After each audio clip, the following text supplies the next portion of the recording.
परिचय। अजीत अपने दादाजी के साथ बस स्टॉप पर अपनी स्कूल बस का इंतजार कर रहा है। वह लोगों को उनके ऑफिस जाते हुए देख रहा है।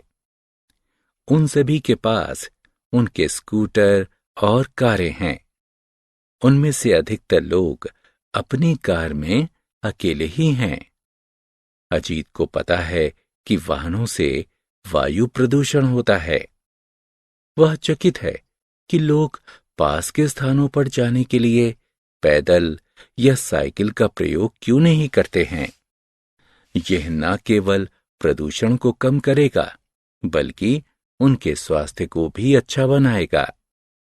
इस अध्याय में आप वायु और उसके प्रदूषण के विषय में जानेंगे। आओ सीखें। वायु के गुणों की सूची बनाना।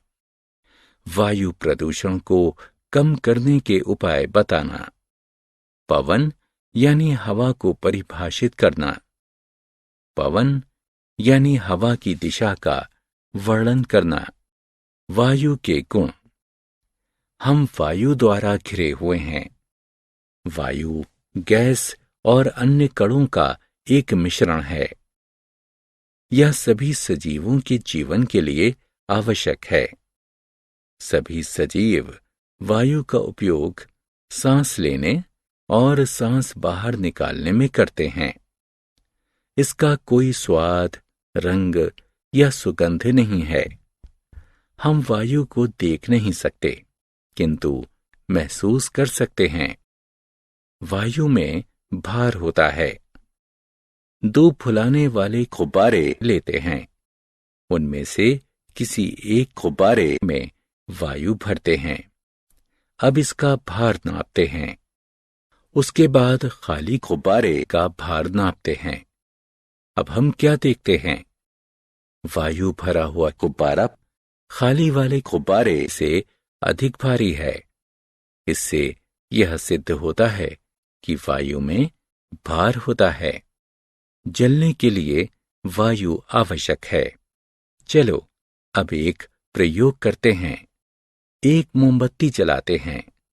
अब इसके ऊपर कांच का एक गिलास उल्टा करके रख देते हैं। इस क्रिया से वायु जलती हुई मोमबत्ती तक नहीं पहुंच पाएगी। कुछ देर बाद मोमबत्ती जलना बंद हो जाएगी। इससे यह सिद्ध होता है कि जलने के लिए वायु आवश्यक है। वायु का संयोजन यानी संरचना।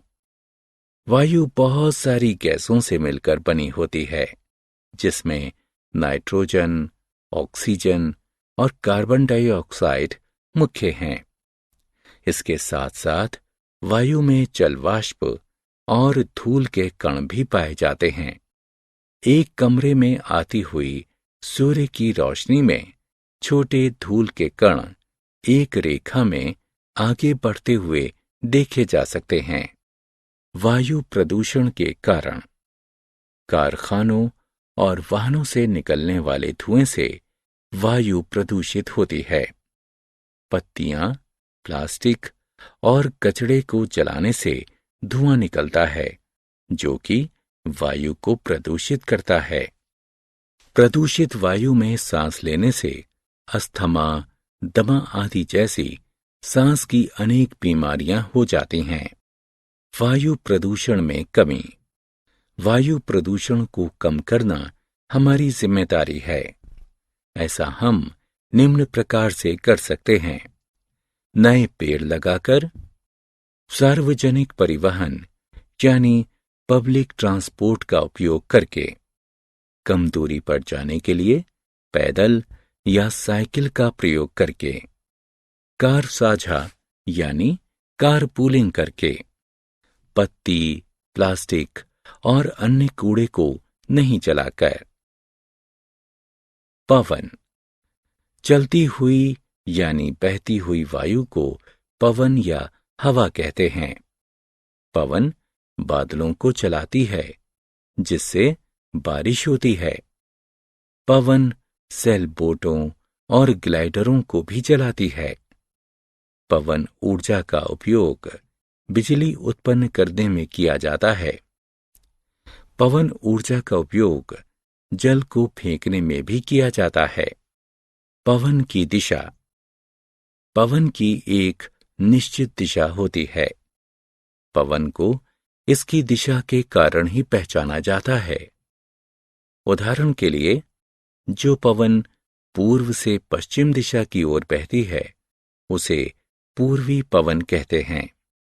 इसी प्रकार जो पवन पश्चिम से पूर्व दिशा की ओर बहती है उसे पश्चिमी पवन कहते हैं। हम पवन सूचक की सहायता से पवन की दिशा तय कर सकते हैं। पवन सूचक का तीर यह दर्शाता है कि पवन किस दिशा से किस दिशा में बह रही है।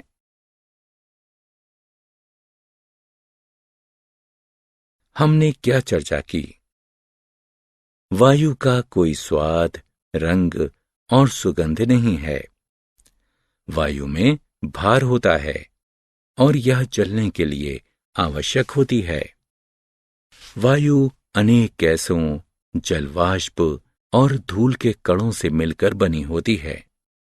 कारखानों और वाहनों से निकलने वाले धुएं से वायु प्रदूषित होती है।